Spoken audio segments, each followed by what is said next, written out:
Reka ngusuhuze kandi nkwifurize amahoro y'Imana wowe udukurikiye. Muri iyi minsi amashene menshi ari kuzamuka ndetse akagira n'ama-views menshi, ariko ugasanga hashize iminsi mike barayasibye cyangwa bayahaye ibihano bikomeye. Abantu benshi bari gukunda gukora ku makuru y'intambara ndetse n'ibindi bintu bimwe bitemewe na YouTube, kandi YouTube hari bimwe itemera.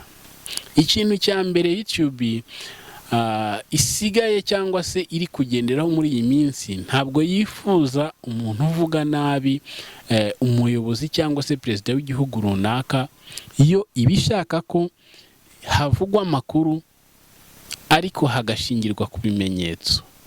Niba rero uje ukihimbira ibintu byawe, ukandika titre cyangwa thumbnail ngo Irani ishwanyuje cyangwa se itimbuye igisirikari cya Amerika, Donald Trump ari mu kaga, ugashyiraho ya thumbnail akanganye cyane ndetse ya thumbnail ahabura, ni ukuvuga ngo aya thumbnail ashobora kuzagushyira hasi bikarangira channel yawe isibwe.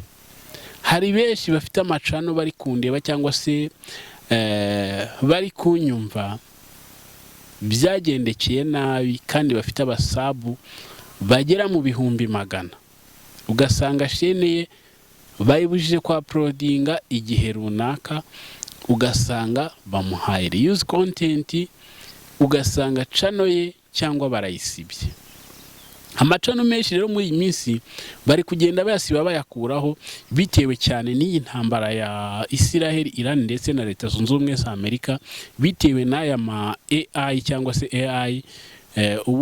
Ibi bintu bakora, ndetse ukaba wakoresha thumbnail ya AI, noneho n'ibirimo imbere ukagenda ushyiramo ibya AI. Ikindi ukagaragaza neza ibintu biri kuba, ariko utesha agaciro abayobozi bakuru b'ibihugu runaka cyangwa se abasirikari bakuru mu buryo bw'amafoto. Ibi ntabwo YouTube iri kubyihanganira namba. Ikindi kintu itari kwihanganira ni imitwe y'inkuru ihabura, ndetse imitwe y'inkuru isebya. Wakwinjiramo imbere ugasanga ibintu nibisanzwe. Niba watangiye video yawe wakabije cyane mu buryo bwa thumbnail ndetse na titre, ariko mo imbere hakaba harimo ibisanzwe, ntabwo YouTube izakwihanganira. Nanone nurenga ku mategeko, thumbnail ukayikora idasanzwe, titre idasanzwe, ndetse n'ibirimo imbere bidasanzwe, ariko usa naho uharabika cyangwa ushyiramo amakabyo menshi cyane, ntabwo bizakugendekera neza. Iyi video yawe YouTube izayishyiraho akantu, ndetse nukomeza gukora amavideo menshi ameze nk'aya adashingiye ku makuru afitiwe gihamya y'ibitangazamakuru bizwi mu isi, ukivugira ibyo witekerereza cyangwa se ibyo wumvanya abantu bidafite ibimenyetso, bizakubera ikibazo. Ikindi kintu kirimo kiragenda gikora ku ba YouTuber benshi ni gukoresha amavideo y'ibitangazamakuru bikomeye binini, warangiza ugasubiramo ugakora nka fair use. Noneho ibi wabikora ukabikora utasabye n'uburenganzira iyo shene wakuyeho icyo kintu, kabone nubwo wafata agace gatoya, ariko bishobora kukubyarira ikibazo. Bitewe n'iki? Bitewe nuko wa wundi watwariye video atabyishimiye, ashobora kutabyishimira akakurega.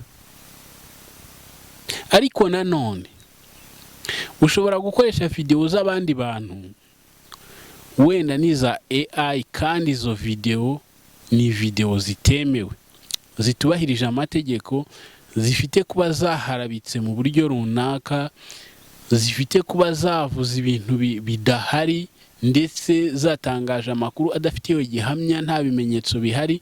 Aha rero naho uzahangayika. Wowe ibyo wavuze ni bizima, ariko ibyo wakuye ahandi kugira ngo utangaze ntabwo ari bizima.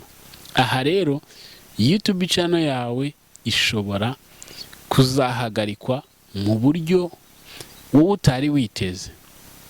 Hari abantu benshi barimo barandeba cyangwa se bari kumva ibyo mvuga basanzwe babikora, ariko wakwibaza ngo aya macano yose ubona kuri YouTube afite ibihumbi magana, uzi ubujya ahembwa? Uzi niba afite reuse content? Uzi niba udufaranga babona ari utwo bategereza kuri publicité gusa? Ntago amacano yose ubona ariko abari ahemberwa ku ma ads. Oya, hari benshi bafite amavideo menshi arebwa ndetse mu buryo buhambaye, ariko bamaze guhabwa igihano na YouTube bakabona nta kundi kuntu babigenza, bakavuga bati reka tureke amacano yacu akomeze akore, bati reka tureke tugende twinjiza amafaranga ku ma publicité twebwe ubwacu ducisha kuri chaîne yacu. Ya ma publicité nyine asanzwe ibigo bitandukanye, amakampani atandukanye yo mu gihugu runaka urimo, apana amadizi ya YouTube. Rero bagakora kuri ubwo buryo. Rero niba ushaka kubishinga, ushobora kuzasanga wenda nawe wagiye muri wa muyo, mu gihe niba ukurikije amategeko n'amabwiriza ushobora kuba wahemberwa ku ma ads, ndetse ukaba wanahabwa n'aya mafaranga n'ibigo bitandukanye bikwamamazaho cyangwa se bigusaba ko wabyamamariza. Ibi rero bishobora no gutuma ucika intege cyane mu gihe YouTube channel yawe itari monetize, mu gihe yahuye n'ibihano bikomeye, ugasanga ni hahandi umuntu aba afite ibihumbi 100 by'abasabu ndetse 500 n'ibindi, ugasanga ari kugenda failinga, ugasanga bisohotsemo. Nyemerera wenda duhinira ahangaha, turaza kongera tuganire ndetse tunarebera hamwe ibibazo biri kuba ku mashene atandukanye navuga mu isi muri iyi minsi, ndetse amashene akangirika cyane, ba nyirayo bakabugoza kandi barayatanzeho amafaranga menshi. Shene ikaba imaze nk'imyaka 2, 3, 5, ariko washyiraho video 30 zikayirangiza.